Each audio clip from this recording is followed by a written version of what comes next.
তো আমরা প্রথম যেটা রিভিশন দেব সেটা হচ্ছে সেল বা কোষ। তো সেল বা কোষ পড়ার আগে আমরা যেটা সবার প্রথমে জানবো সেটা হচ্ছে যে কোষ বলতে কি বোঝায়। না কোষ কি, কোষ বলতে কি বোঝো? মানে আমরা বলতে পারি জীবদেহের গঠনগত ও কার্যগত একক, এবং এই গঠনগত কার্যগত একক কি আমরা বলছি কোষ। অর্থাৎ জীবদেহ, প্রতিটা জীবদেহ এক বা একাধিক কোষ নিয়ে গঠিত। যদি কোনো জীবদেহ থেকে আমি কোষকে সরিয়ে দিই, জীবদেহের আর কোনো অস্তিত্ব থাকবে? কোনো অস্তিত্ব থাকবে না। এখন প্রশ্ন হচ্ছে যে এই যে কোষ, সেই কোষ অ্যাকচুয়ালি কোথা থেকে এসছে এবং কোষ কি সেটা নিয়ে বিজ্ঞানী স্লেইডেন ও সোয়ান কি দিয়েছিলেন? বিজ্ঞানী স্লেইডেন ও সোয়ান দিয়েছিলেন কোষ তত্ত্ব, বা যেটাকে আমরা বলি কোষবাদ, বা যেটাকে আমরা বলি সেল থিওরি। সেল থিওরিতে কি বলছেন? একটা তিনি বললেন, মানে এনারা বললেন, স্লেইডেন ও সোয়ান, এক নাম্বার যেটা বললেন যে প্রতিটি জীবদেহ এক বা একাধিক কোষ নিয়ে গঠিত। প্রতিটি জীবদেহ এক বা একাধিক কোষ নিয়ে গঠিত, এটা একটা স্টেটমেন্ট। আর একটা বললেন 2 নাম্বার যে জীবদের গঠনগত কার্যগত একক হলো কোষ। গঠনগত ও কার্যগত একক, অর্থাৎ আমি সেল থিওরি বা কোষবাদ কি বললেন যে প্রতিটি জীবদেহ এক বা একাধিক কোষ নিয়ে গঠিত এবং জীবদের গঠনগত কার্যগত একক হচ্ছে কোষ। এটা হচ্ছে কোষবাদ। কে দিয়েছিলেন? স্লেইডেন এবং এরপর স্লেইডেন ও সোয়ান, এবং স্লেইডেন হচ্ছেন একজন উদ্ভিদ বিজ্ঞানী, সোয়ান হচ্ছেন একজন প্রাণী বিজ্ঞানী। এরপর আর একজন বিজ্ঞানী আসেন এই কোষবাদটাকে মানে রেকটিফাই করার জন্য, বা এই কোষবাদটাকে একটু মডিফাই করার জন্য, রুডলফ ভির্চো। তিনি এসে কি বললেন না, রুডলফ ভির্চো যে কথাটা বললেন, তিনি বললেন ওমনি সেলুলা ই সেলুলি। এটা মানে কি? ওমনি সেলুলা ই সেলুলি মানে প্রতিটি কোষ তার পূর্ববর্তী কোষ থেকে সৃষ্টি। অর্থাৎ আরেকটা স্টেটমেন্ট যেটা এলো সেটা হচ্ছে প্রতিটি কোষ, মানে এতক্ষণ দেখো এদের যে দুটোর যে কোষবাদ দিয়েছিলেন স্লেইডেন ও সোয়ান, সেখানে কিন্তু স্পষ্ট নয় যে কোষগুলো কোথা থেকে আসছে। রুডলফ ভির্চো এসে কি বললেন প্রতিটি কোষ তার পূর্ববর্তী কোষ থেকে সৃষ্টি। তাহলে এইটা হচ্ছে আমাদের কোষবাদ। দেন আমাদের মনে যেটা প্রশ্ন আসে সেটা হচ্ছে তাহলে কোষের মধ্যে আছে কি। আজকে আমরা যেটা করবো সেটা হচ্ছে সেল ট্যুর, অর্থাৎ আমরা কোষের মধ্যে এবার ঘুরে ঘুরে বেড়িয়ে দেখবো যে কোষের মধ্যে অ্যাকচুয়ালি আছে কি। মনে করো তোমাদের এই বাড়িটা হচ্ছে একটা কোষ, তাহলে বাড়ির মধ্যে আছে কি বিভিন্ন ঘর আছে, বিভিন্ন প্রকোষ্ঠ আছে। ঠিক একই রকম কোষের মধ্যে আমরা বিভিন্ন কি দেখতে পাবো? প্রকোষ্ঠ দেখতে পাবো। যে প্রকোষ্ঠগুলোকে আমরা কি বলছি? কোষ অঙ্গাণু বা সেল অর্গানেল। অর্থাৎ কোষের মধ্যে উপস্থিত প্রকোষ্ঠগুলো কি আমরা বলছি? সেল অর্গানেল বা কোষ অঙ্গাণু। এবার কত রকমের কোষ অঙ্গাণু পাই আমরা? কোষ অঙ্গাণুকে মূলত 2 ভাগে ভাগ করি। একটা হচ্ছে পর্দাবিহীন কোষ অঙ্গাণু, আর একটা পর্দাযুক্ত কোষ অঙ্গাণু। পর্দাবিহীন কোষ অঙ্গাণু কি কি আছে? সেন্ট্রোজোম এবং রাইবোজোম। আর পর্দাযুক্ত বা 2 রকমের হয়। আমরা কিছু অঙ্গাণু দেখতে পাবো তার বাইরে জাস্ট একটাই পর্দা আছে, আর কিছু অঙ্গাণু দেখতে পাবো তার বাইরে 2টো পর্দা রয়েছে। যেমন দেখবে তোমাদের বাড়িতে যখন সোনা দানা রাখা হয়, কোথায় রাখা হয়? আলমারিতে শুধু নয়, আলমারির ভেতরে লকারে। আবার কেন? তোমার জামা প্যান্টটা তো রাখতে পারো না লকারে, রাখো কি যে সোনা দানাটা বাইরে রেখেছো আর জামা প্যান্টের লকারের ভেতরে রেখেছো? তার না, দাম বেশি হলেও রাখবে না, কারণ ইম্পর্টেন্স কতটা গুরুত্বপূর্ণ। ঠিক আছে, ঠিক একই রকম ভাবে আমরা দেখবো যে কোষের মধ্যে যেগুলো মোর ইম্পর্টেন্ট সেল অর্গানেল, তাদের বাইরে কটা মেমব্রেন আছে, আর যেটা লেস ইম্পর্টেন্ট আর যেটা অ্যাভেলেবেল দরকারই নেই। যেমন দেখবে তোমাদের বাড়ির কিছু কিছু জিনিস আছে দেখবে উঠোনি পড়ে আছে, কারণ কি? সেইগুলো ঝাঁটা, যেমন সেগুলো লেস ইম্পর্টেন্ট। তো সেরকম 2টো পর্দাবিহীন হচ্ছে সেন্ট্রোজোম এবং রাইবোজোম, এবং এদেরকে প্রকৃত অঙ্গাণু বলে।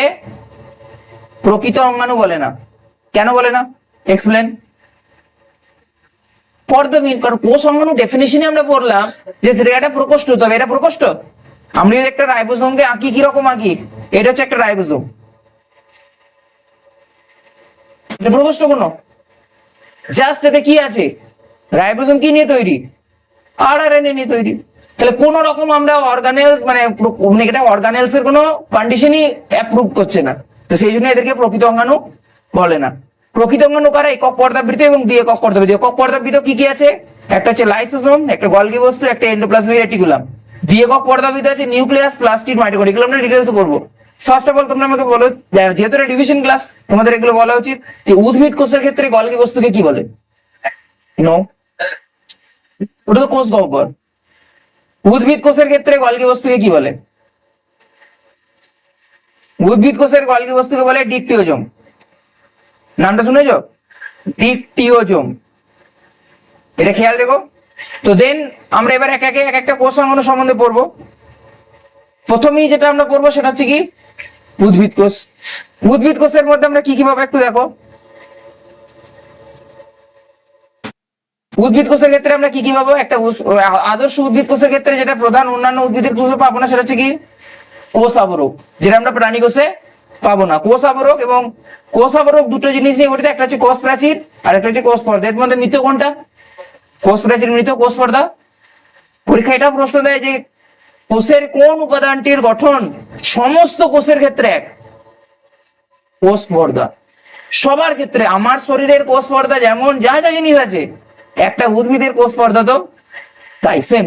ওই ডাবল মেমব্রেন লেয়ার, যেটাকে আমরা কি মডেল পড়েছিলাম, ফ্লুইড মোজাইক মডেল, কার? সিঙ্গার ও নিকলসন। ঠিক আছে, আমরা আসবো। তাহলে কোষ আবরক দু রকমের হয়, একটা হচ্ছে কোষ প্রাচীর, একটা কোষ পর্দা। তার ভিতরে আছে কি সাইটোপ্লাজম। আমরা আগের দিন পড়েছি সাইটোপ্লাজম আর প্রোটোপ্লাজমের মধ্যে ডিফারেন্স। সাইটোপ্লাজম হচ্ছে কোষের মধ্যে যে জলীয় অংশ, সেটা কাকে বাদ দিয়ে? নিউক্লিয়াসকে বাদ দিয়ে। যখন আমরা নিউক্লিয়াস সহ সাইটোপ্লাজম আলোচনা করবো, দিস ইজ প্রোটোপ্লাজম। আচ্ছা, উদ্ভিদ কোষের ক্ষেত্রে প্রোটোপ্লাজমকে আরেকটা নামে ডাকা হয় প্রোটোপ্লাস্ট। এগুলো নামগুলো দেখবে তোমরা শুনেছো, কিন্তু হয়তো শুনে কোনো প্রশ্ন জাগেনি যে দুটো আলাদা নাম কেন ইউজ করছে, কিন্তু কখনোই আমরা প্রাণী কোষের ক্ষেত্রে প্রোটোপ্লাস্ট বলতে পারি না। এরপর আর কি দেখতে পাবো, একটা আদর্শ নিউক্লিয়াস আছে। নিউক্লিয়াসে যা যা থাকা দরকার আদর্শ নিউক্লিয়াসের, কোষ অঙ্গাণু হিসেবে থাকে প্লাস্টিড, যেটা আমরা শুধু উদ্ভিদ কোষই পাবো, অন্য কোষে পাবো না। মাইটোকন্ড্রিয়া পাবো, রাইবোসোম পাবো, ডিকটিওজোম, এন্ডোপ্লাজমিক রেটিকুলাম। ডিকটিওজোম মানে আমরা কি পড়ে আসছি, গলগি বডি। এছাড়া কিছু আর্গাস্টিক পদার্থ, আর্গাস্টিক মানে সেগুলো বজ্র পদার্থ হতে পারে, সেগুলো তাদের সঞ্চিত পদার্থ হতে পারে। যেমন সঞ্চিত পদার্থ হিসেবে আমরা পাই শ্বেতসার দানা, গ্লাইকোজেন, অ্যালিউরন, ইনিউলিন, তৈলবিন্দু। খড়িত পদার্থ হিসেবে পাই নেকটার মানে মধুগ্রন্থি, তারপরে রঞ্জক পদার্থ মকরন্ধ্র, উৎসেচক। এবং বর্জ্য পদার্থ হিসেবে আমরা পাই ট্যানিন, মদ, রজন, তরুক্ষীর। এগুলো অতটা লেস ইম্পর্টেন্ট। যেমন আমরা তরুক্ষীর পাই, আপনার একটা উদ্ভিদের নাম বলতে পারবে? আকন্দ। কেন থাকে, কি করে? প্রোটেকশন। তুমি ভাবো তার বর্জ্য পদার্থ সে দেহ থেকে বের করে দিচ্ছে না কেন, সে তো চাইলে বের করে দিতে পারতো। তার কারণ প্রোটেকশন। তুমি দেখতে পাবে না কোন একটা ছাগলকে মরমরি আকন্দ গাছ খাচ্ছে, হ্যাঁ আটা আছে, আত্মরক্ষা, সেলফ ডিফেন্স। খাবে না, অন্য জীবকে আক্রমণ করবে না। তুমি দেখতে পাবে না যে সমস্ত গাছে এই গন্ধ রচনা, তুমি দেখতে পাবে না যে সজনে গাছের ছালে ইয়ে করে দিচ্ছে, হবে না। সজনের পাতা খাবে, কিন্তু সজনে গাছের গায়ে খাবে না, কারণ আটা আছে, দেখবে রজন রজন। বুঝতে পারলে? নেক্সট আমরা এবার একটা সেল সম্বন্ধে বলতে হবে। এটা হচ্ছে আমাদের একটা প্রাণী কোষ। প্রাণী কোষের কি কি থাকে একটু দেখে নি। প্রাণী কোষে আসেন, প্রাণী কোষে আমরা কোষ পর্দা পাবো। আমরা সাইটোপ্লাজমে একটু এই সাইডে চলে আসবো, এই সাইডে চলে আসো, ওখানে দেখতে হবে না, এই সাইডে চলে আসো, দেখতে হবে। স্ক্রিনটা তো অতটা বড় নয়। আমি যেটা ওখানে পড়াই অফলাইনে, সেখানে একটা স্ক্রিন আমার আছে গ্রামে। না না, এমনি কম্পিউটার স্ক্রিন, মানে সেটাতে দূর থেকেও দেখা যাবে আর কি। মানে দূর থেকে বসে ওখানে ধরো মোটামুটি, হ্যাঁ আমার বেশি বড় না, 19 ইঞ্চি।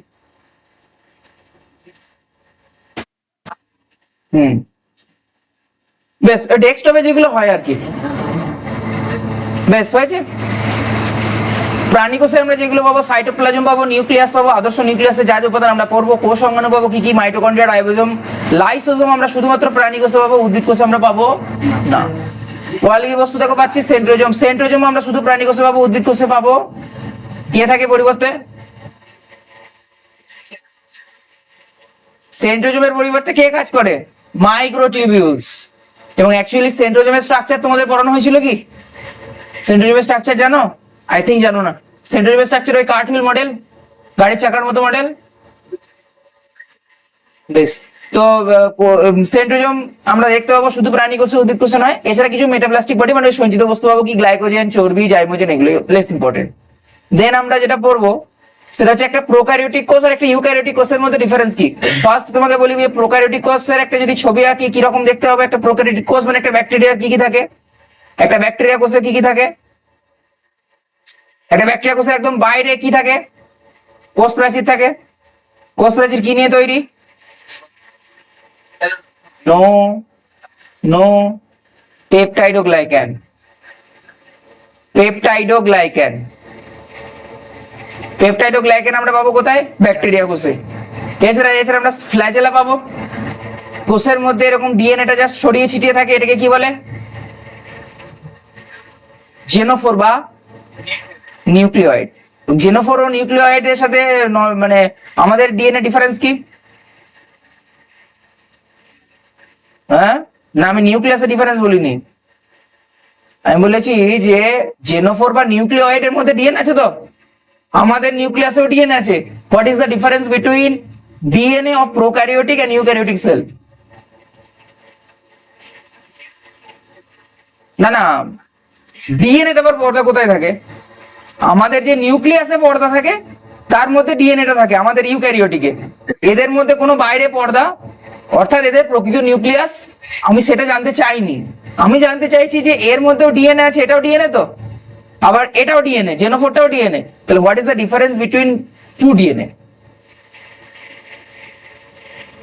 মেন ডিফারেন্স যেটা, আমরা এই প্রোক্যারিওটিক ডিএনএ তে কোন রকম হিস্টোন প্রোটিন, হিস্টোন প্রোটিন নাম শুনেছো?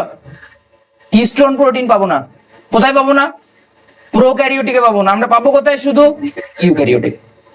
মনে থাকবে, histone protein only present in eukaryotic DNA. আমরা হিস্টোন দেখবে, হিস্টোন প্রোটিন 5 রকমের ছিল, ক্লাস 10 এ পড়েছিলে, মনে আছে কারোর? বলছি দেখো, H1, H2A, H2B, H3, H4 ছিল কি না? এবং এগুলো নিয়ে এসে দেখবে নিউক্লিওসোম মডেল তৈরি করেছিল, ক্লাস 10 এ ছিল দ্বিতীয় চ্যাপ্টার সজীব কোষে, যেটা ক্রোমোসোম ডিএনএ এর জিনের আন্তঃসম্পর্ক। সেখানে সেখানে কনসেপ্ট না ক্লিয়ার থাকলে ফাঁসবে। তাহলে আমরা একটা ব্যাকটেরিয়াল ডিএনএ এর মধ্যে কি কি পাচ্ছি? আমরা ডিএনএ এর মধ্যে আমরা যেটা পাচ্ছি সেটা হচ্ছে সেখানে কোনো রকম হিস্টোন প্রোটিন নেই, অনলি নন হিস্টোন প্রোটিন আছে। নন হিস্টোন প্রোটিন মানে, হিস্টোন প্রোটিন মানে ক্ষারীয় না আম্লিক? ক্ষারীয়, কিন্তু নন হিস্টোন মানে সেটা আম্লিক। তাহলে অনলি আম্লিক প্রোটিন কোথায় আছে? প্রোক্যারিওটিকে। কিন্তু ইউক্যারিওটিকে হিস্টোন প্রোটিনও পাবো, নন হিস্টোন প্রোটিনও পাবো। এছাড়া আর কি পাবো? এছাড়া আমরা ব্যাকটেরিয়ার কোষে যেমন আমরা কিছু কিছু ব্যাকটেরিয়া দেখতে পাবো তারা সালোক সংশ্লেষে সক্ষম। ঠিক আছে, কিছু কিছু ব্যাকটেরিয়া যেমন রোডোস্পাইরিলাম, এরা ব্যাকটেরিয়া ইয়েতে সক্ষম, মানে ইয়েতে সক্ষম সালোক সংশ্লেষে। তো এদের প্লাস্টিড তো থাকে না, তার পরিবর্তে থাকে ক্রোমাটোফোর। কি থাকে? ক্রোমাটোফোর। পরীক্ষায় প্রশ্ন দিতে পারে যে ক্রোমাটোফোর ও প্লাস্টিডের মধ্যে কি সাদৃশ্য আছে না নেই? ডেফিনেটলি সাদৃশ্য আছে। কি সাদৃশ্য? কার্যগত, গঠনগত নয়। ক্রোমাটোফোরও কি করে? সালোক সংশ্লেষে সাহায্য করে। অন্যদিকে প্লাস্টিডও কি করে? সালোক সংশ্লেষে। বুঝে গেল? এবার দেখো ডিফারেন্সটা বুঝে। এবার যেমন যদি আমরা প্রোক্যারিওটিক কোষ ও ইউক্যারিওটিক কোষ দেখি, প্রোক্যারিওটিক কোষে যেটা ক্যাপসুল বা কোষ প্রাচীরের প্রধান উপাদান কি? পেপটাইডও। এদের ক্ষেত্রে কি ইউক্যারিওটিক কোষে যদি উদ্ভিদ কোষ হয় তাহলে সেলুলোজ, আর যদি প্রাণী কোষ হয় কোষ প্রাচীর থাকে না। নিউক্লিয়াস, এদের ক্ষেত্রে নিউক্লিয় পর্দা, নিউক্লিওলাস এগুলো কিছুই পাবো না, শুধু ডিএনএ আছে, যাদেরকে আমরা কি বলছি? নিউক্লিয়েড। কিন্তু এদের ক্ষেত্রে আমরা দেখবো প্রকৃত নিউক্লিয়াস আছে, মানে 4টি উপাদান থাকবে, নিউক্লিয় পর্দা, নিউক্লিওলাস, নিউক্লিয় জালিকা আর একটা নিউক্লিওপ্লাজম। কোষ সংজ্ঞাণু আমরা দেখতে পাবো কোন রকম পর্দাবৃত কোষ সংজ্ঞাণু প্রোক্যারিওটিক কোষে নেই। অন্যদিকে এখানে দেখবো পর্দাবৃত কোষ সংজ্ঞাণু আছে। প্রোক্যারিওটিক কোষে মাইটোকন্ড্রিয়ার কাজ কি করে? প্রোক্যারিওটিক কোষে মাইটোকন্ড্রিয়ার কাজ কি করে? মাইটোকন্ড্রিয়া তো নেই, মেসোজোম। তো আমরা জানি এখানে যদি সেই ছবিটা দেখেছিলাম, দেখবে যে প্রোক্যারিওটিক কোষে যে কোষ পর্দা হয় সেটা এরকম স্থানে স্থানে এরকম ভাঁজ খেয়ে যায়, এবং ভাঁজ খেয়ে কি তৈরি করে? মেসোজোম। এবং এই মেসোজোম হচ্ছে identifying character of prokaryotic sell. ঠিক আছে, এছাড়া আর কি দেখতে পাবো? রাইবোজোম কি প্রকৃতির হয়? প্রোক্যারিওটিকে 70s, দুটো সাব ইউনিট থাকে 50+30, আর এটার ক্ষেত্রে 80, 60+40।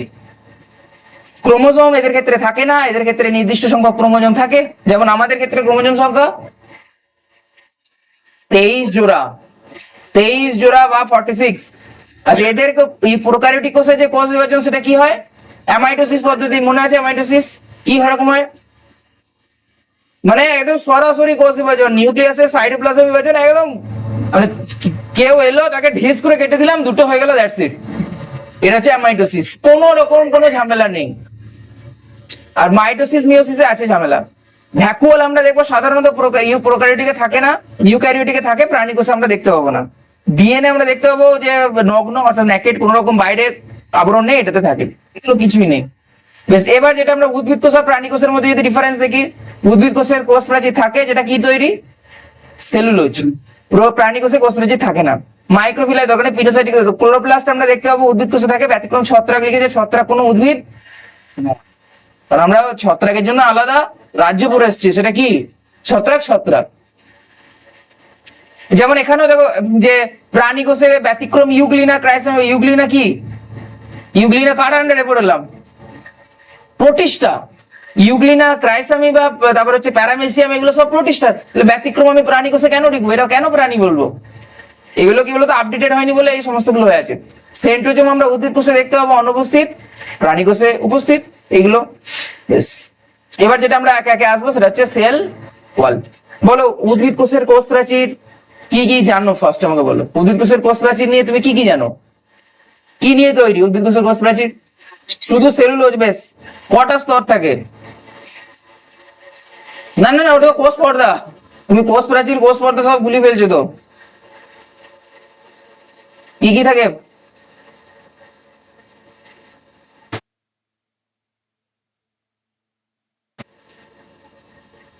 দেখো, আমরা যদি কোষ প্রাচীর দেখি, কোষ প্রাচীরের তিনটে স্তর অ্যাকচুয়ালি কিরকম হয়। মনে করো এটা একটা কোষ, এটা একটা কোষ। এরকম উদ্ভিদ কোষের কোষ প্রাচীর, কোষগুলো কিরকম অবস্থায় থাকে, এরকম সংযুক্ত অবস্থায় থাকে। এবং সেই জন্যই আমরা উদ্ভিদ কোষকে দেখতে পাই না যে তুমি বসে আছো আর একটা বট গাছ হেঁটে চলে গেল, দেখতে পাও নাকি? তো কোনোদিন হয়েছে যে তুমি বসে আছো আর দেখলে একটা বট গাছ গড় গড় করে চলে গেল? কেন যেতে পারছে না? পরস্পর কানেক্টেড। তুমি ভাবো তোমার শরীরের প্রতিটা কোষ যদি একে অপরের সাথে কানেক্টেড হতো, এবং যদি তোমাকে ওই মূলের সাহায্যে জল টানতে হতো, তুমি ওই ফিক্সড হয়ে যেতে, তুমি এরকম নড়াচড়া করতে পারতে না। উদ্ভিদের তো মনে হয় নড়াচড়া করবো, কিন্তু পারে না। কেন পারে না? ফিক্সড। আচ্ছা, গমনে সক্ষম উদ্ভিদের নাম কি? ইউগ্লিনা উদ্ভিদ, অলভক্স হবে, ক্লামাইডোমোনাস হবে। এরা এক কোষী বলে যেতে পারে, যদি বহু কোষী হতো পারতো না। বেশ, এদের আমরা যদি কোষ প্রাচীর দেখি, তাহলে কোষ প্রাচীর দেখতে গেলে আমরা কোন জায়গাটা জুম করবো আগে ভালো করে দেখো। আমরা এই জায়গাটা জুম করবো, যে এই জায়গাটা যদি আমরা একটু কেটে দেখি যে অ্যাকচুয়ালি কি দেখতে হবে, সেটা কি দেখতে হবে ভালো করে দেখো। উদ্ভিদ কোষের যে কোষ প্রাচীর, সেটা আমরা কি দেখতে হবে ভালো করে দেখো। উদ্ভিদ কোষের ক্ষেত্রে আমরা তিনটে লেয়ার পাবো একদম। তাহলে আমি এই জায়গাটা দেখাচ্ছি। তাহলে ফার্স্ট আমি যে লেয়ারটা আঁকছি, এটা হচ্ছে দুটো কোষের মাঝখানে জাংশনটা, বুঝতে পারছো কিনা? দেখো এখানে একটা কোষ আছে, এটা হচ্ছে একটা কোষ ছিল, আমি শুধু একটুখানি দেখাচ্ছি। আর এটা একটা কোষ ছিল, আমি শুধু কোন জায়গাটা দেখাচ্ছি, এই মাঝখানটা। মাঝখানে যে অংশটা থাকে সেটাকে বলে মধ্য পর্দা। কি বলে? বা যেটাকে ইংরেজিতে বলে middle lamella. Middle lamella, clear? মধ্য পর্দার দুই দিকে অ্যাকচুয়ালি ডিপোজিশন করে। ডিপোজিশন মানে সঞ্চিত বস্তু।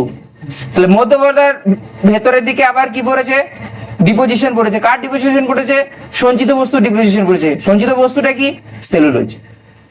তাহলে এখানে বাইরে মানে এই যে মধ্য পর্দা, তার ভেতরের দিকে কিসের ডিপোজিশন পড়েছে? সেলুলোজের। এবং যখন এইটা ডিপোজিশন পড়ছে, এই ডিপোজিশন পড়ার ফলে যে স্তরটা তৈরি হচ্ছে তাকে আমরা কি বলছি? প্রাথমিক কোষ প্রাচীর। কি বলছি? ইংরেজিতে বলে প্রাইমারি সেল ওয়াল। তাহলে বোঝা গেল কোষ প্রাচীরের একদম বাইরের স্তর তাহলে কোনটা? বেশ, কোষ প্রাচীরের আমি আগে বলে নি, তারপর আমি প্রশ্নটা আসবো, দেখি তোমাদের মাথায় কি আছে। প্রাথমিক কোষ প্রাচীরের আবার ভিতরের দিকে আবার একটা ডিপোজিশন করে।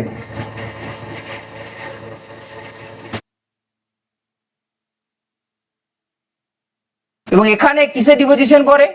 এখানে আমি এত মোটা করে আঁকছি, তাহলে তুমি বলছো স্যার কোষের মধ্যে সাইটোপ্লাজম কোথায়? আমি এটা বড় করে দেখাচ্ছি, তার মানে এই নয় যে কোষের, এই দেখো একদম কোষের বাইরে যেটা আছে এটা হচ্ছে কোষ প্রাচীর। বুঝতে পারছো তো? এই যে একদম ডিপ সবুজটা, আর তার ভেতরে যে হালকা সবুজ আছে, এটা কিন্তু কি? কোষ পর্দা। তাহলে কোষ প্রাচীরের একদম একটা মাঝখানে পেলাম মধ্য পর্দা, তার ভেতরের দিকে পেলাম প্রাথমিক কোষ প্রাচীর, তার ভিতরের দিকে আবার দেখতে পাচ্ছি ডিপোজিশন পড়েছে। কিসের ডিপোজিশন পড়েছে? সেলুলোজ, হেমিসেলুলোজ, পেকটিন, সুবেরিন, এইসবের। এবং এই স্তরটাকে আমরা কি বলি? এই স্তরটাকে আমরা বলি গৌণ কোষ প্রাচীর। কি বলি? গৌণ কোষ প্রাচীর, ইংরেজিতে বলে সেকেন্ডারি সেল ওয়াল। এখন যেটা প্রশ্ন, কোষ প্রাচীরের সবচেয়ে বাইরের স্তর কোনটি? বলো আমাকে, দেখেই বলো। গৌণটা। দেখো ভালো করে লক্ষ্য করো, সবচেয়ে বাইরের স্তর কোনটা? ভালো করে লক্ষ্য করো, একটাও হয় নাই। সঠিক উত্তর হবে মিডিল ল্যামেলা। দেখো মিডিল ল্যামেলাটা আমি সবার প্রথমে এঁকেছিলাম কিনা? দেখো এই দুটো কোষের একদম মাঝখানে কে আছে? মিডিল ল্যামেলা আছে। দেখো ভেতরের দিকে আমি কি বললাম? মিডিল ল্যামেলা, তার ভেতরের দিকে প্রাইমারি কোষ প্রাচীর, প্রাইমারি সেল ওয়াল, ডিপোজিশন, তার ভেতরে সেকেন্ডারি সেল ওয়াল। অর্থাৎ সব থেকে ভেতরের স্তর কোনটা? সেকেন্ডারি সেল ওয়াল বা গৌণ কোষ প্রাচীর। আর সবচেয়ে বাইরের স্তর? বুঝে গেল মিডিল লেভেলে কেন বাইরে হচ্ছে? বুঝতে পারছো? কারণ আমরা দুটো কোষের মাঝখান থেকে আমি শুরু করেছিলাম।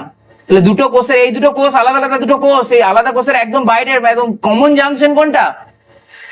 মিডিল লেভেলে। সেই জন্য সবচেয়ে বাইরের স্তর কোনটা? বুঝে গেল? এবার এই মিডিল লেভেলে কি নিয়ে তৈরি সেটা একটু জানা দরকার। মিডিল লেভেলে দুটো জিনিস নিয়ে তৈরি, একটা হচ্ছে ক্যালসিয়াম পেকটেট, ম্যাগনেসিয়াম পেকটেট। এবং এই যখন ধরো কোনো ফল পেকে যায়, কেন পেকে যায়? ফল তার এজ হলে পেকে যায়। কেন পেকে যায় আমরা বুঝি কি বলে?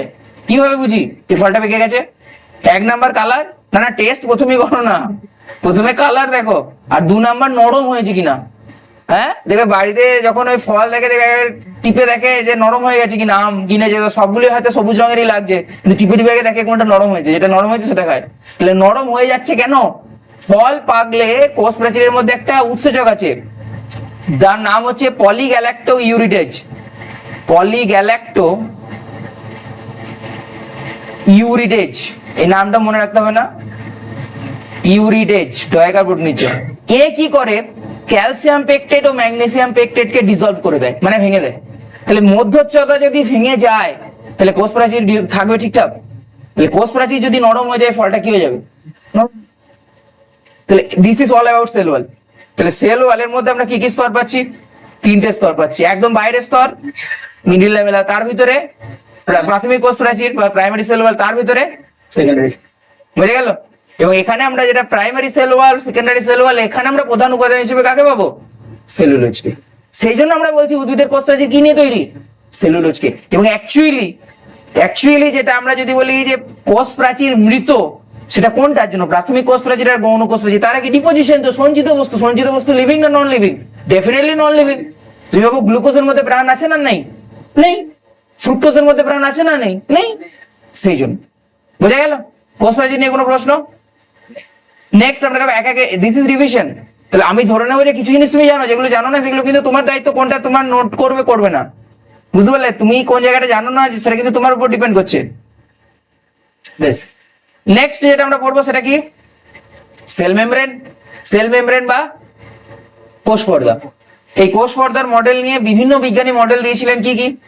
একজন বিজ্ঞানী প্রথম যিনি মডেল দেন,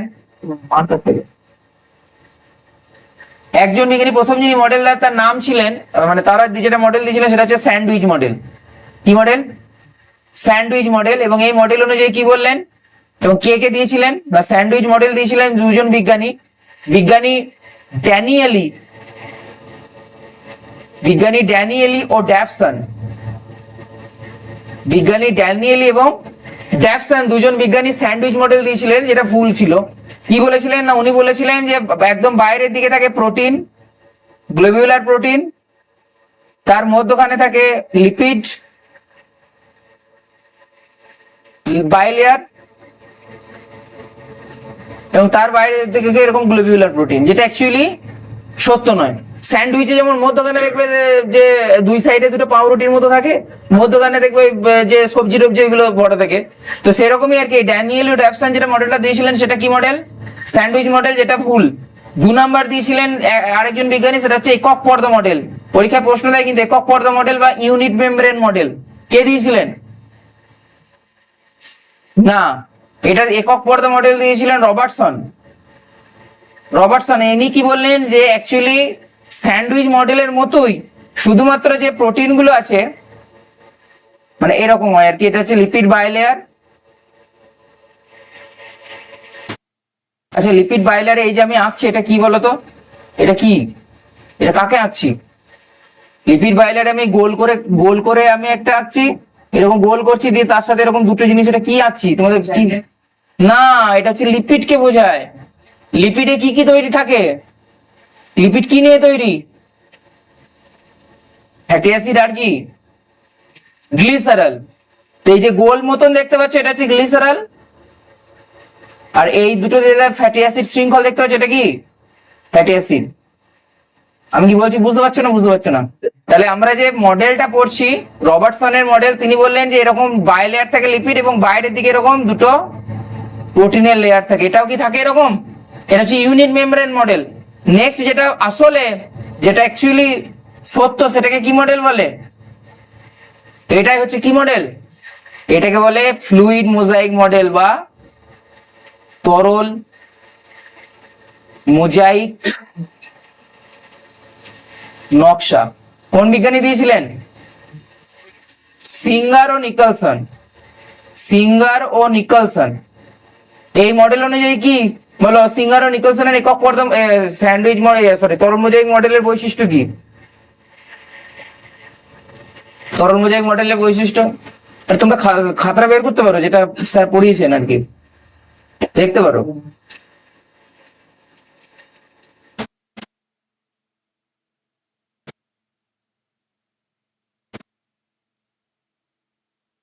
মাইটোকন্ড্রিয়া আরো আগে।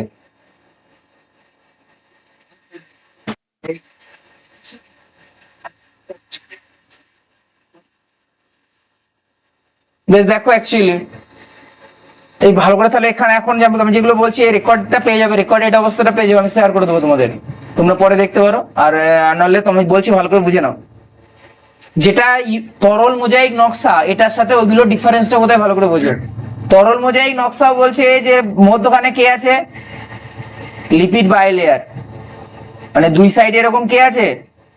লিপিড, মানে এই যে গ্লিসারল আর ফ্যাটি অ্যাসিড, এটার বাইলেয়ারে আছে কিন্তু। এবার দুই সাইডে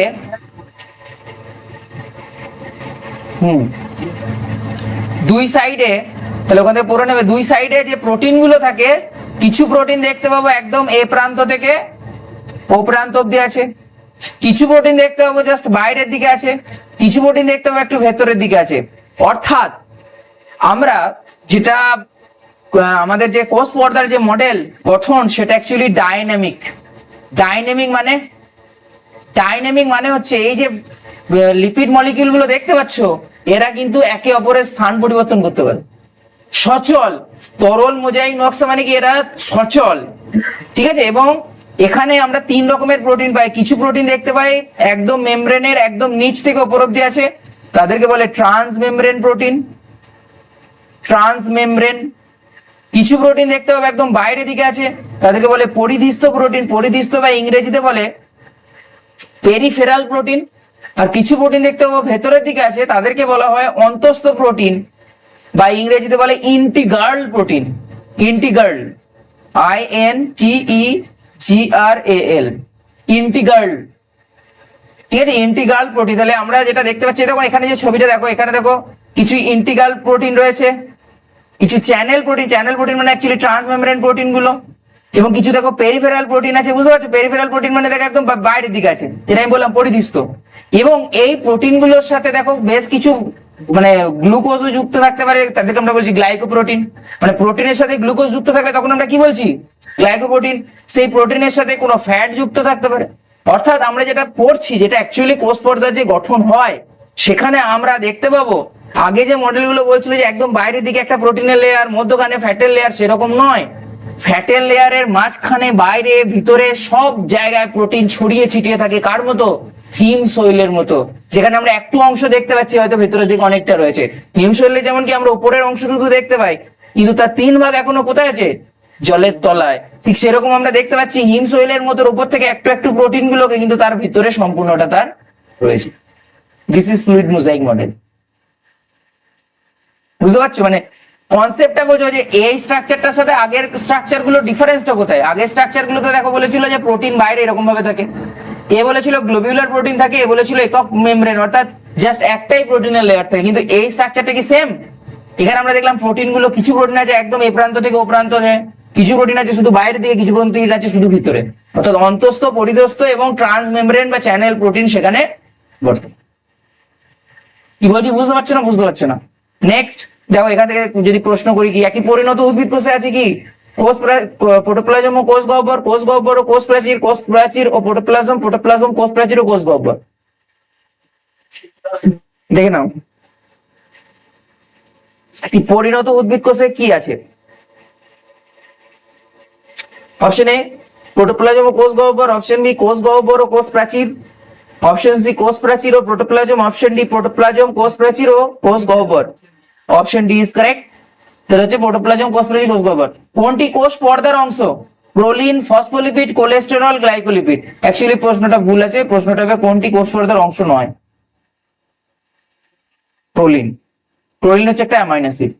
কোনগুলি কোষ পর্দা গঠনে অংশগ্রহণ করে?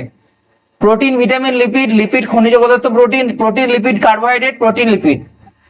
প্রোটিন, লিপিড, কার্বোহাইড্রেট আমরা একটু আগেই বললাম, এই ছবিটা দেখলাম না, যে সেখানে কার্বোহাইড্রেট যুক্ত থাকতে পারে। হ্যালো, কার্বোহাইড্রেট যুক্ত থাকতে পারে, গ্লাইকোপ্রোটিন আমি বললাম গ্লুকোজ যুক্ত থাকতে পারে, যেগুলো তো কার্বোহাইড্রেট। কোনটি প্রকৃত কোষ অঙ্গাণু নয়? Lysosome, ribosome, chloroplast, mitochondria. Definitely ribosome. Glycoprotein, glycolipid সংশ্লেষণে গুরুত্বপূর্ণ স্থান এখনো পড়ায়নি, এটা আমি জন্য যখন বলবো না, বেসিক্যালি আমি বলি তারপরে আসছি। চলে আসি রাইবোজোমে। This is the structure of ribosome. Ribosome হচ্ছে একটা পর্দাবিহীন কোষীয় অঙ্গাণু, যেটাকে অ্যাকচুয়ালি আণবিক মডেল দেখতে কিরকম হয়? এত সুন্দর দেখতে হয় না, জাস্ট এরকম। কে আছে? আরআরএনএ আছে আর কিছু প্রোটিন আছে। আরআরএনএ আর প্রোটিন নিয়ে তৈরি করেছে রাইবোজোম, যে তৈরি করে কি? প্রোটিন। যে অ্যাকচুয়ালি কি তৈরি করে, এবং তার মধ্যেও কিন্তু প্রোটিন আছে। মানে যেমন হয় না যে দেখবে মানে লোহায় লোহা কাটে, মানে যে কাটছে সেটা কিসে তৈরি, আবার যাকে কাটছে সে কাকে কাটছে? লোহায়। ঠিক সেরকম এরা অ্যাকচুয়ালি তৈরি কি নিয়ে? প্রোটিন নিয়ে প্লাস আরআরএনএ নিয়ে। এরা তৈরি করছে কি? প্রোটিন। ঠিক আছে। এবং এই রাইবোজোম ফ্যাক্টরি কাকে বলে? যেখানে রাইবোজোম তৈরি হয় থাকে সেটা কোন জায়গায়? রাইবোজোম মানে আরআরএনএ কোথায় তৈরি হয়? আরআরএনএ তৈরি হয় নিউক্লিওলাসে। কোথায়? নিউক্লিওলাস। নিউক্লিওলাসটা আছে কোথায় মনে হচ্ছে কি? নিউক্লিয়াস, তার মধ্যখানে একটা দানাদার অংশ থাকে, আমরা পড়বো আজকে। তাহলে নিউক্লিওলাসে অ্যাকচুয়ালি আরআরএনএ তৈরি হয়, সেই জন্য আরআরএনএ তৈরি বা রাইবোজোম ফ্যাক্টরি কাকে বলে? নিউক্লিওলাসকে। এবং রাইবোজোমে দুটো সাব ইউনিট, যেটা লার্জ সাব ইউনিট, যদি আমরা প্রোক্যারিওট দেখি সেখানে 50s, S for what? Svedberg constant বা সাব ইউনিট বলে, ভেদবার্গ ধ্রুবক। ঠিক আছে। এবং এই যে এটা অ্যাকচুয়ালি সেন্ট্রিফিউজ করা হয়, দিয়ে কত তাড়াতাড়ি থিতিয়ে পড়ছে তার উপর মান করে রাখা হয়েছে। এটা 50s আর ছোটটা কত? 30s। আর যদি আমরা ইউক্যারিওট দেখি উপরেরটা মানে টোটাল 80s, এটা হচ্ছে 60s, এটা হচ্ছে 40s, আর এটা টোটাল কত? 70s। আমরা প্রোক্যারিওটকে পড়ে এসেছি রাইবোজোম 70s, ইউক্যারিওট 80s। দেন এটা কি? মাইটোকন্ড্রিয়া। মাইটোকন্ড্রিয়াতে আমরা কি কি জিনিস পাবো? ক্রিস্টি পাবো। বেশ, মাইটোকন্ড্রিয়ার আমরা যে বাইরের পর্দা সেটার বিশেষ কিছু বিশেষত্ব নেই, এটা হচ্ছে বহিঃপর্দা। এদের যে অন্তঃপর্দা, সে অন্তঃপর্দাটা কি হয়ে গেছে? অন্তঃপর্দাটা আমরা দেখবো স্থানে স্থানে ভাঁজ হয়ে গেছে। ওয়াই ভাঁজ হয়েছে? কেন কেন ভাঁজ হয়েছে? ভাঁজ না হলে কি অসুবিধা হতো? ক্রিস্টি তো তৈরি হয়েছে ভাঁজ হয়ে, ভাঁজ না হলে প্রবলেম কি হতো? তোমাদের বাড়িতে জানলা এই আছে, পর্দা আছে, পর্দা নেই, দেখে পর্দাটা যখন মেলে রাখো, জায়গা বেশি নেয় না কম নেয়, সেই পর্দাটাই যখন গুটিয়ে দাও, অল্প জায়গা নেই, পর্দার দৈর্ঘ্য কি কমে যায়? সেম পর্দা কিন্তু অল্প জায়গায় রয়েছে। এখানেও তাই, যখনই তুমি ভাঁজ হচ্ছে দেখছো, এর সারফেস এরিয়া কমে যাচ্ছে না বেড়ে যাচ্ছে? কমে যাচ্ছে, বাট কম জায়গায় অধিক পরিমাণে বেশি ক্ষেত্রফল বা পৃষ্ঠতল পাচ্ছে। অল্প জায়গায় অনেক বেশি উৎসেচক সে ধরে রাখতে পারবে। আর আমরা জানি মাইটোকন্ড্রিয়াকে কি বলে? কোষের শক্তিঘর বলে। কেন বলে?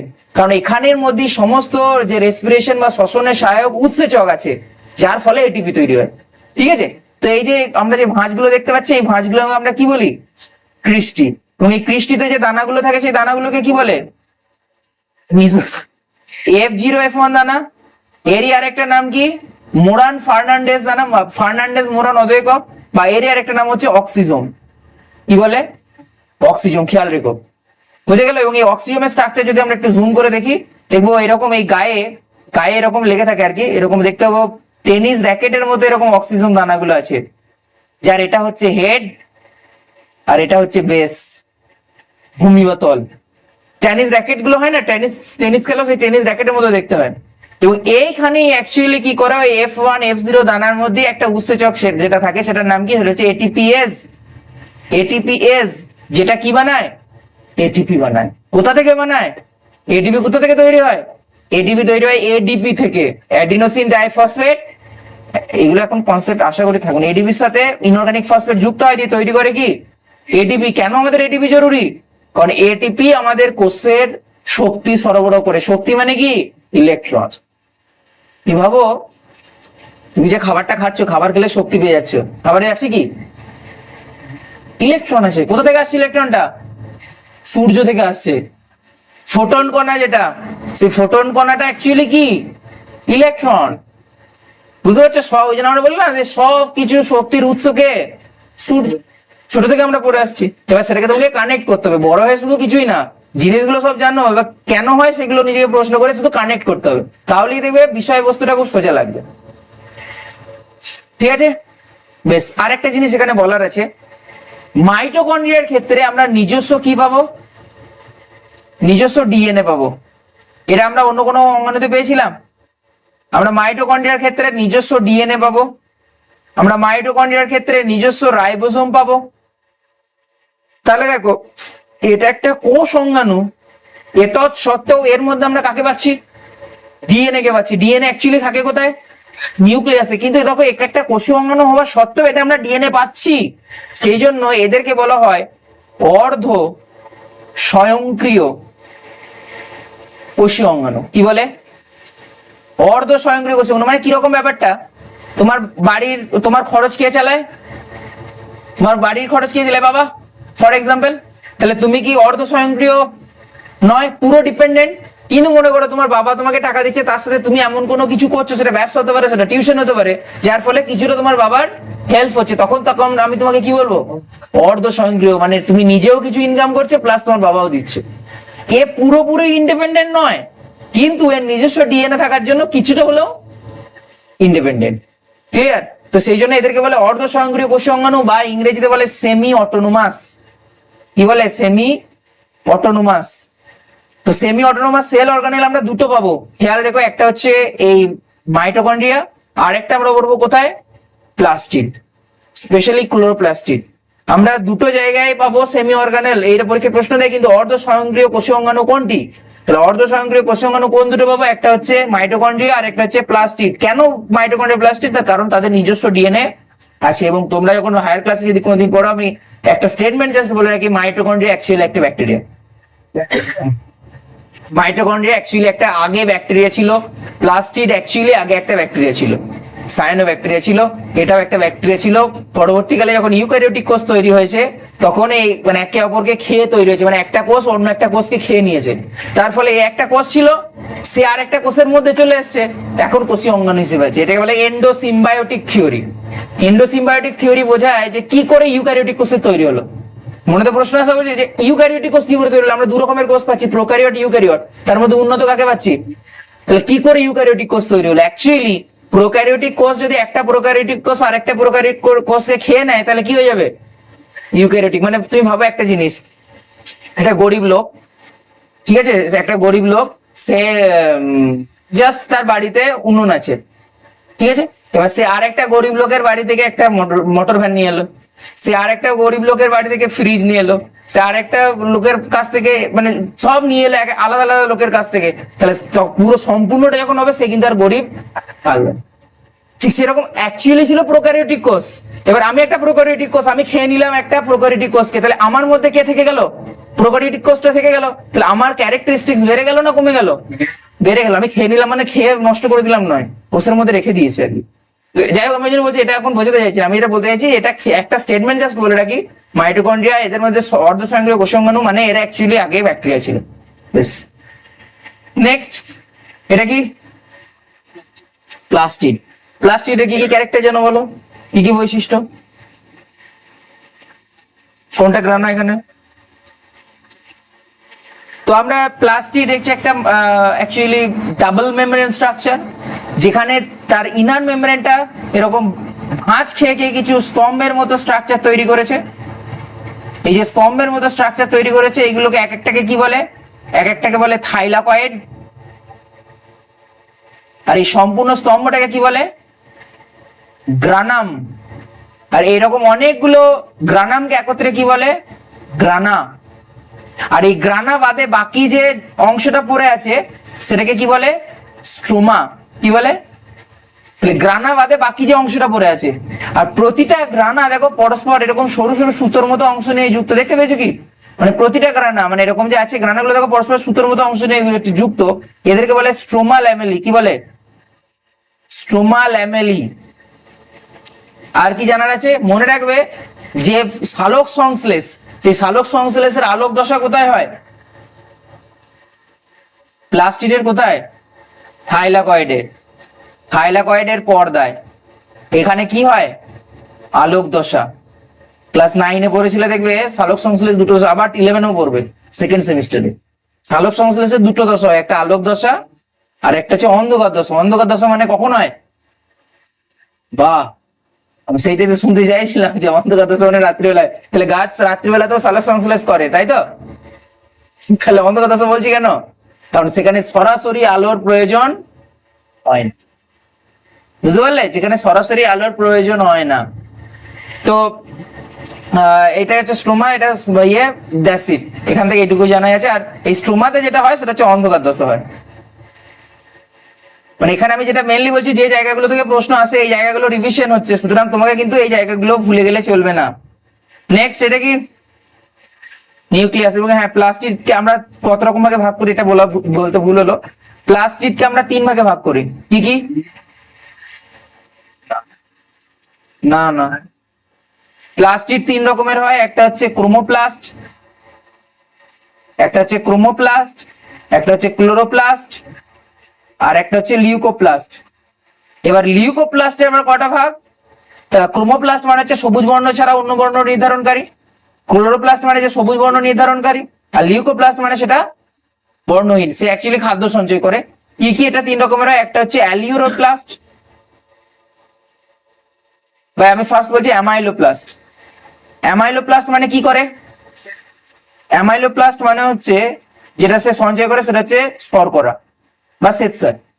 2 নাম্বার হচ্ছে প্রোটিনোপ্লাস্ট বা প্রোটিওপ্লাস্ট। প্রোটিওপ্লাস্ট কি সঞ্চয় করে? প্রোটিন। আর একটা হচ্ছে ইলায়োপ্লাস্ট। ইলায়োপ্লাস্ট কি সঞ্চয় করে? ফ্যাট। তাহলে 3 রকমের হয়, একটা হচ্ছে অ্যামাইলোপ্লাস্ট, একটা হচ্ছে প্রোটিনোপ্লাস্ট, একটা হচ্ছে ইলায়োপ্লাস্ট। ঠিক আছে, নেক্সট যেটা, এটা হচ্ছে কি? নিউক্লিয়াস। নিউক্লিয়াসের কি কি অংশ? একটা হচ্ছে নিউক্লিয় পর্দা, একটা হচ্ছে নিউক্লিয় পর্দা। নিউক্লিয় পর্দার ভিতরে আমরা যেটা পাবো সেটা হচ্ছে নিউক্লিয় প্লাজম বা নিউক্লিয় রস বলে এটা কি। 3 নাম্বার হচ্ছে নিউক্লিয় জালিকা। জালিকাটা অ্যাকচুয়ালি কি? নিউক্লিয় জালিকাটা অ্যাকচুয়ালি কি? অ্যাকচুয়ালি ডিএনএ বা ক্রোমোসোম। আর 4 নাম্বার যেটা কি? নিউক্লিওলাস। নিউক্লিওলাস, এটা হচ্ছে নিউক্লিওলাস। এবার এই যে নিউক্লিয় পর্দায়, নিউক্লিয় পর্দাটার বিশেষত্ব কি? এটা ডাবল মেমব্রেন না সিঙ্গেল মেমব্রেন? Double membrane. এবং দেখো এই নিউক্লিয় পর্দার স্থানে স্থানে এরকম কি আছে? ছিদ্র আছে। এই ছিদ্রগুলোকে কি বলে? নিউক্লিয় ছিদ্র। প্রশ্ন হচ্ছে নিউক্লিয় ছিদ্র থাকে কেন? কে যা আশা করবে? ডিএনএ বাইরে বেরিয়ে আসবে কেন মরতে?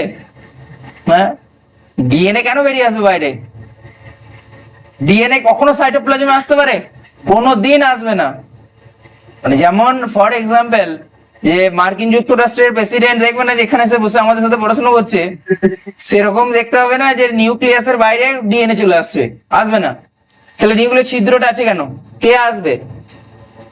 লাগাও দিমাগ। খাদ্য নয় না,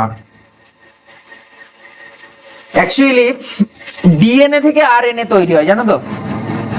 ডিএনএ থেকে কি তৈরি হয় আর আরএনএ থেকে কি তৈরি হয়? প্রোটিন। এই সিকোয়েন্সটা খেয়াল রাখো, সারা জীবন কাজে লাগবে। ডিএনএ থেকে তৈরি হয়, আরএনএ থেকে তৈরি হয়।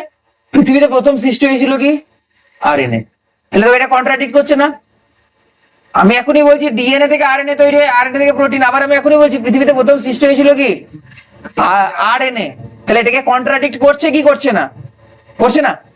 এই লাইনটাকে কন্ট্রাডিক্ট করছে না? আমি বললাম কি যে প্রথম পৃথিবীতে সৃষ্টি হয়েছে আরএনএ, আবার এখনই বলছি ডিএনএ থেকে তৈরি হয় আরএনএ, তাহলে প্রথম সৃষ্টি হওয়ার কথা কাকে ছিল? ডিএনএ কে। অ্যাকচুয়ালি ডিএনএ থেকেও আরএনএ হয়। এবার প্রথম পৃথিবীতে সৃষ্টি হয়েছিল প্রথম আরএনএ কেন? এটা কমন সেন্স লাগাও যে আরএনএ আর ডিএনএ এর মধ্যে কমপ্লিকেটেড কে? ডিএনএ। তাহলে তুমি ভাবো যখন সৃষ্টি হবে সবার প্রথমে কি কমপ্লিকেটেড হবে না একদম ভার্সন সরল হবে? সরল হবে। তুমি তার উদাহরণ একদম দেখে নাও, তুমি আজকে যেরকম আছো আজ থেকে 10 বছর আগে সেরকম ছিলে না অন্যরকম ছিলে? আগেকার দিনে নাকে ফোঁটা পড়তো, কোনো রকম লুকিং সেন্স ছিল না, কোনো কিছু ভাবার দরকার নেই, কে কি ভাবলো ছেঁড়া জামা প্যান্ট ফাটা ওই দৌড়াচ্ছ, হ্যাঁ কি না? তাহলে দেখো প্রথমেই অ্যাডভান্স সেকশন আসে না, এবং আজকে যেরকম আছো আজ থেকে 5 বছর পরে আবার পুনরায় থাকবে না, আরো বেশি মডার্নাইজেশন হবে, আরো বেশি অ্যাডভান্স হবে, আরো বেশি সব দিকে এক্সপার্ট হবে। ঠিক একই রকম ভাবে সবার প্রথমে এসেছিল আরএনএ ঠিকই, কিন্তু যেটা সৃষ্টি হয় সেটা হচ্ছে কোষের মধ্যে সৃষ্টি হয় কি ডিএনএ থেকে আরএনএ, আরএনএ থেকে, তাহলে ডিএনএ থেকে আরএনএ টা হচ্ছে কোথায়? নিউক্লিয়াসে। প্রোটিন তৈরি হয় কোথায়? আছে কোথায়? সাইটোপ্লাজমে। রাইবোসোম কোথায় ছিল? সাইটোপ্লাজমে আছে। তাহলে আরএনএ কে আসতে হবে কোথায়? রাইবোজোমে আসতে হবে। রাইবোজোমকে আমরা বলছি প্রোটিন ফ্যাক্টরি, বলছি না? রাইবোজোমকে আমরা তো বলছি প্রোটিন ফ্যাক্টরি। তাহলে প্রোটিন ফ্যাক্টরিতে যদি আরএনএ না আসে তাহলে প্রোটিন তৈরি হবে? আমি দেখো দুটো লাইন বলছি, একটা হচ্ছে আরএনএ থেকে প্রোটিন তৈরি হয়, আর একটা লাইন পড়ে এসেছি যে রাইবোজোমকে বলে প্রোটিন ফ্যাক্টরি। তাহলে আরএনএ থেকে প্রোটিন যেহেতু তৈরি হয় তাহলে আরএনএ কে কোথায় আসতে হবে? প্রোটিন ফ্যাক্টরিতে, মানে রাইবোজোমে আসতে হবে। তাহলে রাইবোজোম আছে কোথায়? সাইটোপ্লাজমে। তাহলে আরএনএ টা বেরিয়ে আসবে কোন দিকে? বুঝতে পারলে বিশ্ব সত্যটা কোথায়? এই যে প্রথম এই ঘটনাটা মানে ডিএনএ থেকে আরএনএ, এটা হচ্ছে কোথায়? নিউক্লিয়াসে। এরপর এই যে আরএনএ থেকে প্রোটিন এটা হচ্ছে কোথায়? সাইটোপ্লাজমে। তাহলে সাইটোপ্লাজমে যখন হচ্ছে তাহলে আরএনএটাকে তো আসতে হবে বেরিয়ে, কোন পথে আসবে? নিউক্লিয় ছিদ্রের পথে আসবে। বুঝতে পারলে? বেশ, এই নিউক্লিয় জালিকা নিয়ে তো আমরা পড়বো। নিউক্লিয় জালিকাটাই হচ্ছে অ্যাকচুয়ালি ডিএনএ, যেটাই ঘন সন্নিবিষ্ট হয়ে কি তৈরি করে?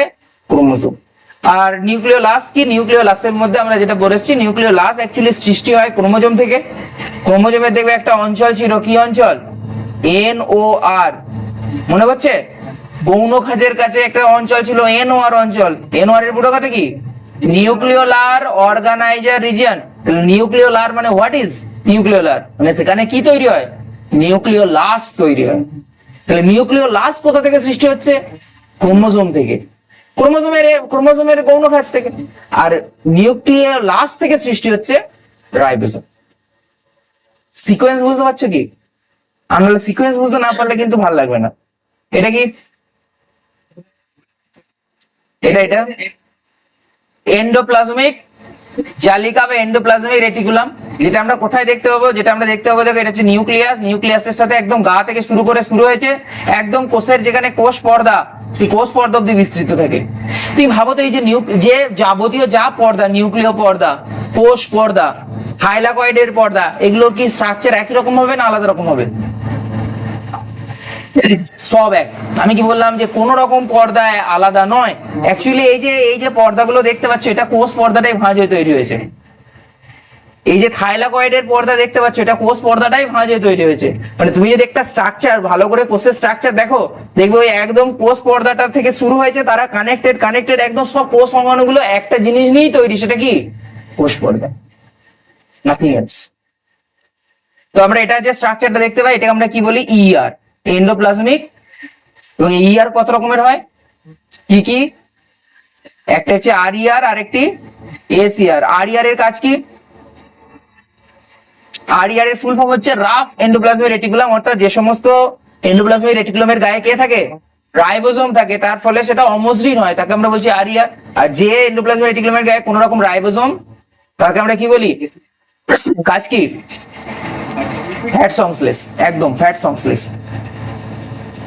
দেন যেটা এটা কি? গলগি বডি বা গলগি অ্যাপারেটাস বা উদ্ভিদ কোষের ক্ষেত্রে আমরা কি বলবো তাকে? ডিপ্টোজোম। এবং এই গলগি বডির ক্ষেত্রে আমরা দুটো ফেস পাবো, একদম যেখানে কোন একটা গলগি বডির উপাদান তৈরি হচ্ছে তাকে বলে সিস ফেস, আর যেখান থেকে অ্যাকচুয়ালি পরিণত হয় তাকে বলে ট্রান্স ফেস। এটাকে বলে সৃষ্টির তল আর এটাকে বলে পরিণত তল। আচ্ছা, পরিণত এই যে গোল গোল যে দেখতে পাচ্ছ এগুলো তৈরি হচ্ছে, এগুলো কি? লাইসোসোম।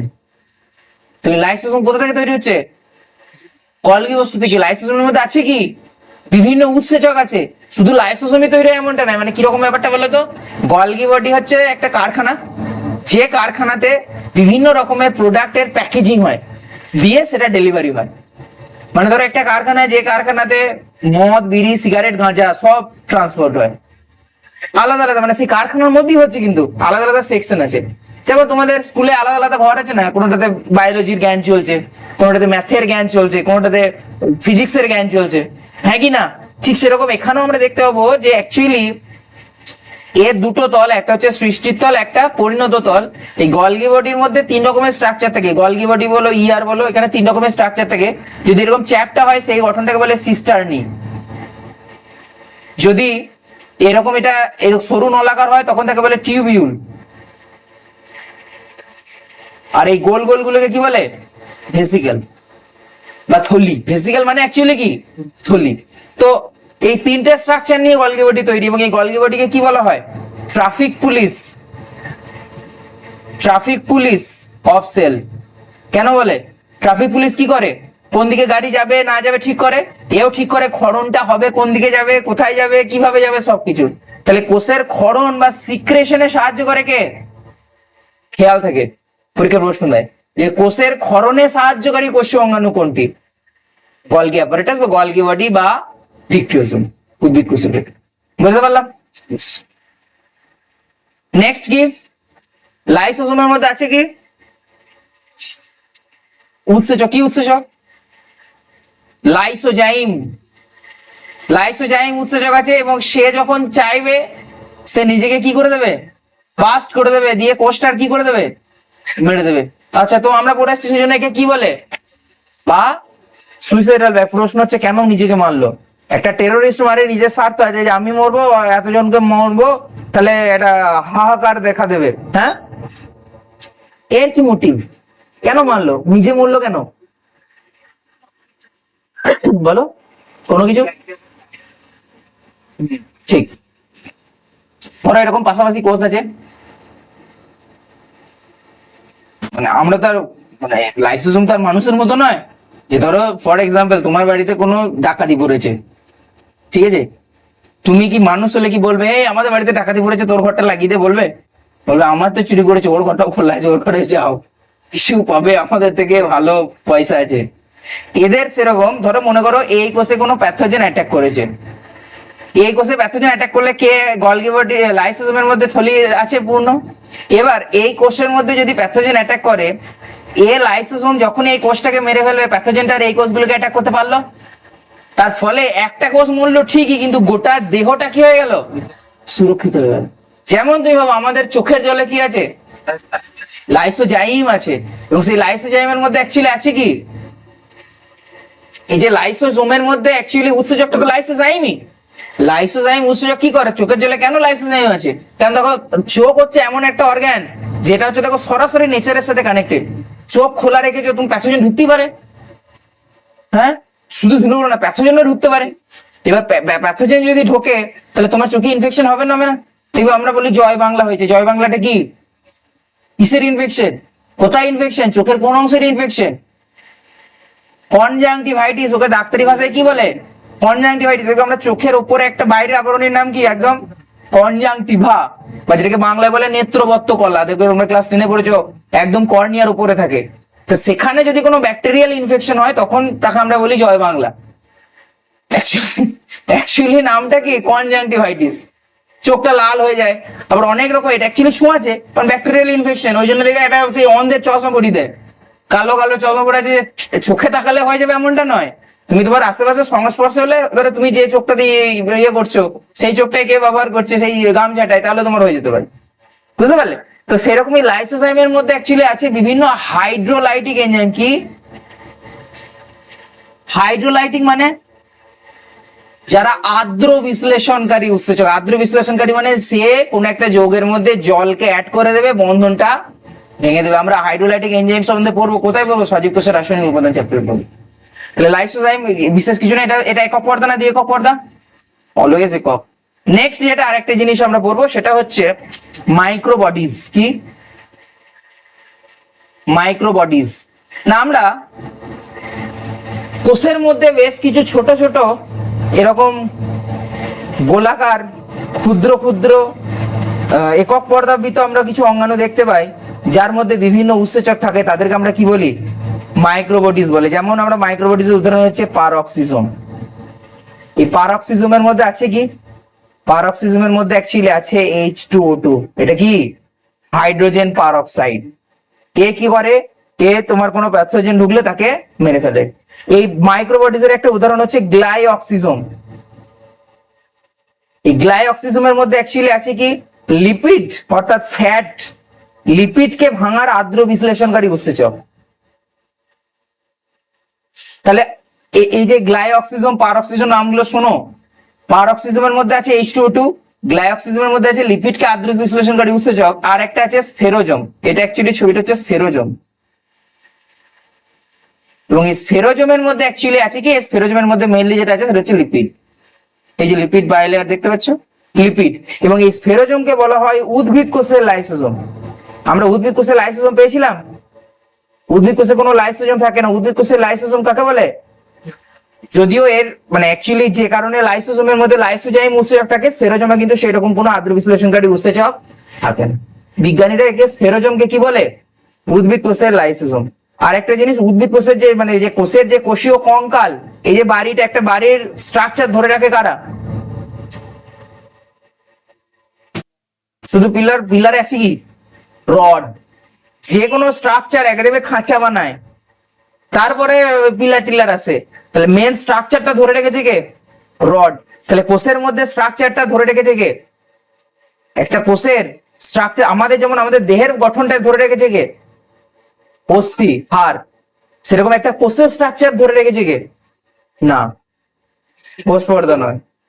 না, এদেরকে বলা হয়